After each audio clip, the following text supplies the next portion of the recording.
토트넘 분열 사태, 포스텍 선수 탓 메디슨 퇴보 발언 브라이턴전 패배 인터뷰 총정리. 엔지 포스테코글루 토트넘 호스퍼 감독이 2득점 후 3실점으로 대역전패를 당한 뒤 선수들을 질타했다. 7일 한국 시간 영국 이스트 서섹스의 아메리칸 익스프레스 스타디움에서 2024-2025 잉글랜드 프리미어리그 7라운드를 치른 브라이턴 앤드 호브 앨비언이 토트넘 호스퍼의 3-2로 승리했다. 손흥민이 부상으로 결장한 가운데 진행된 경기다. 토트넘은 브레넌 존슨, 제임스 매디슨의 연속골로 전반전을 앞선 채 마쳤다. 손흥민이 빠진 가운데 공격을 책임져줘야 할 선수들이 일찌감치 제 몫을 한 듯 보였다. 그런데 후반전에 양쿠바 민테, 조르지니오 리터, 데니 웰벡 등 브라이턴 공격진 3명에게 골고루 한 골씩 내주면서 역전패를 당했다. 경기 후 풋볼 런던 등 현지 매체들과 기자회견을 가진 포스테코글루 감독은 우리는 이런 수준 높은 대회에서 적당히 하면 안 된다. 그런데 우리 팀은 제대로 경쟁하지 않았고 경합에서 졌으며 경기 강도가 부족했다고 패인을 이야기했다. 이어 원인이 뭐든 용납할 수 없다. 모든 경기에서 이길 순 없지만 오늘과 같은 식으로 패배했다고 느낀 건 처음이다. 라며 선수들을 질타했다. 포스테코글루 감독은 다시 한번 모든 경기에서 가져야 할 경쟁심의 수준이라는 게 있다. 우린 그렇게 하지 않았기 때문에 대가를 치른 것이라며 경기 강도가 충분하지 못했다고 강조했다. 경기 후 선수들에게 어떤 피드백을 줬는지 질문을 받자 선수들은 분명 실망했을 것이다. 하지만 난 걱정하지 않는다. 실망하는 게 마땅하다. 나 역시 실망스럽다. 선수들은 축구에서 언제든 패배할 수 있지만 실망감은 패배가 아니라 축구의 기본을 수행하지 않았을 때 찾아온다는 걸 알아야 한다고 이야기했다. 역시 결과가 아니라 태도 때문에 실망스럽다는 이야기다. 토트넘은 이 경기 이후 PL 9위가 됐다. 브라이턴은 경기 전에 토트넘보다 아래에 있었지만 이 승리로 치고 나가 6위까지 올라갔다. 2. 이성민의 토트넘 인사이트, 역전골 내주고 무려 13분 뒤에 교체, 포스테코글루는 왜 대응이 늦었나? 엔제 포스테코글루 토트넘 호스퍼 감독은 왜 교체 카드를 늦게 꺼냈을까? 토트넘은 7일 한국 시간 영국 브라이튼 앤 호브에 위치한 아멕스 스타디움에서 열린 2024-25 시즌 잉글랜드 프리미어리그 7라운드 브라이튼 앤 호브 알비온전에서 2-3으로 패했다.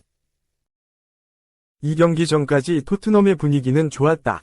토트넘은 지난 9월 21일 EPL 브렌트포드전부터 6일 페렌츠바로시와의 유럽축구연맹 유로파리그 경기까지 공식전 4연승을 구가하고 있었다. 브라이튼전에 승리하면 5연승과 함께 리그 중상위권 도약을 노려볼 수 있었다. 전반전은 토트넘의 흐름이었다. 손흥민이 부상으로 이탈했지만 토트넘은 전반 23분 브레넌 존슨의 선제골로 앞서 나갔다. 존슨은 브라이튼전 득점으로 공식전 6경기 연속골 행진을 이어갔다. 전반 37분에는 제임스 매디슨이 추가골을 터뜨렸다. 2골을 넣은 토트넘은 2-0으로 전반전을 기분 좋게 마쳤다. 후반전이 되자 상황이 달라졌다. 토트넘은 브라이튼의 반격을 좀처럼 막아내지 못했다. 후반 3분 양쿠바 민테에게 만회골을 내준 토트넘은 10분 뒤인 후반 13분 조르지니오 루터에게 동점골까지 헌납했다. 2-0이었던 스코어는 순식간에 2-2가 됐다. 경기 흐름을 완벽히 내준 토트넘은 끝내 무너졌다. 토트넘은 후반 22분 데니 웰벡에게 역전골을 허용했다. 이후 마지막 순간까지 경기를 뒤집기 위해 노력했지만 브라이튼의 골문을 열지 못하면서 패배의 쓴잔을 들이켰다. 이 경기에서 짚고 넘어가야 할 문제는 포스테코글루의 교체 타이밍이었다. 웰벡의 득점이 나왔을 때 토트넘은 분위기를 바꾸기 위해 교체가 필요했다. 포스테코글루의 용병술이 절실했으나 첫 교체는 실점 13분 후인 후반 34분에 나왔다. 포스테코글루 감독은 이때 이브 비수마 파페사르를 투입하고 로드리고 벤탄쿠르 티모 베르너를 뺐다. 물론 교체 카드로 활용할 만한 자원이 적었던 건 사실이다. 브라이튼전에 토트넘의 교체 명단에 있었던 선수는 프레이저 포스터, 라두 드라구신, 제드 스펜스, 루카스 베리발, 아치 그레이, 사르, 비수마, 마이키 무어, 윌 랭크셔였다. 대부분 어린 선수였고 특히 1군 경험이 풍부한 공격 자원은 없었다는 점은 고려해야 한다. 참작할 점은 있었지만 리드를 뺏긴 후 대응이 늦었다는 점은 분명하다. 사르, 비수마를 좀 더 빨리 투입해 중원에 변화를 주거나 활동량과 전진성이 장점인 베리발도 고려할 수 있었다. 여러 선택지가 있었지만 포스테코글루 감독은 시간을 끌었고 끝내 골든타임을 놓쳤다. 3. 충격, 맨시티 러브콜 브라질 국대. 영구제명 위기, 고의로 경고받아, 승부조작 플러스 불법 도박 혐의. 브라질 국가대표 미드필더 루카스 파케타, 웨스트햄 유나이티드가 스포츠 도박 혐의로 영구 축구 금지 처분을 받을 위기에 처했다. 영국 매체 더선은 6일 한국 시간 고의로 경고를 받은 혐의로 4건의 기소를 받은 웨스트햄 스타 루카스 파케타는 유죄 판결을 받으면 평생 출전 금지 처분을 받을 수 있다 라고 보도했다. 1997년생 브라질 미드필더 파케타는 프리미어리그에서도 최고 수준의 테크닉을 갖춘 선수로 평가받고 있다. 볼 컨트롤과 탈압박 능력이 뛰어나 공 운반과 소유에 탁월하고 공격적인 재능도 훌륭해 지난 시즌 모든 대회에서 43경기 8골 7도움을 기록했다. 프리미어리그 클럽 웨스트햄에서 주전으로 활약 중인 파케타는 브라질 축구대표팀에서 핵심 선수로 뛰고 있다. 그는 지금까지 A매치 52경기 출전에 11골을 기록 중이다. 지난해 여름엔 프리미어리그 디펜딩 챔피언 맨체스터 시티 이적을 목전에 뒀다.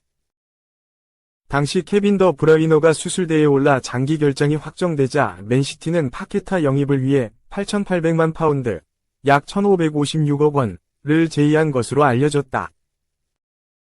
그러나 변수가 발생하면서 파케타의 맨시티 이적은 중단됐다. 당시 파케타는 배팅 위반 혐의로 잉글랜드 축구협회 FA 위 조사를 받기 시작했다. 특정 경기에서 자신이 옐로카드를 받는 상황에 거액의 돈을 베팅한 혐의였다. 잉글랜드를 포함해 전 세계 프로리그는 현역 축구선수는 물론이고 축구계 관계자가 직접 스포츠 도박을 하거나 스포츠 도박에 유용한 정보를 공유하는 행위를 엄격히 금하고 있다. 만일 해당 행위가 적발될 시 선수 같은 경우엔 최대 선수 자격 정지 징계를 받아 수개월간 경기에 출전할 수 없을 수도 있다. 베팅 혐의로 인해 출장 정지 징계 위험성이 있기에 맨시티는 파케타 영입을 철회했다. B클럽에 합류할 기회를 놓친 파케타는 이제 더 이상 축구를 하지 못할 위기에 처했다. 매체는 루카스 파케타는 3월에 불법 도박 혐의로 재판을 받을 것으로 예상된다.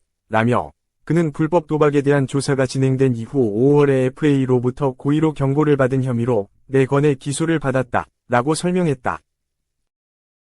이어 파케타는 2012년 11월 이후 레스터 시티, 에스턴 빌라, 리즈 유나이티드, 본머스와의 경기에서 고의로 경고를 받았다는 혐의를 받고 있다. 라며 유죄 판결을 받으면 평생 출전 금지 처분을 받을 수 있다. 라고 덧붙였다.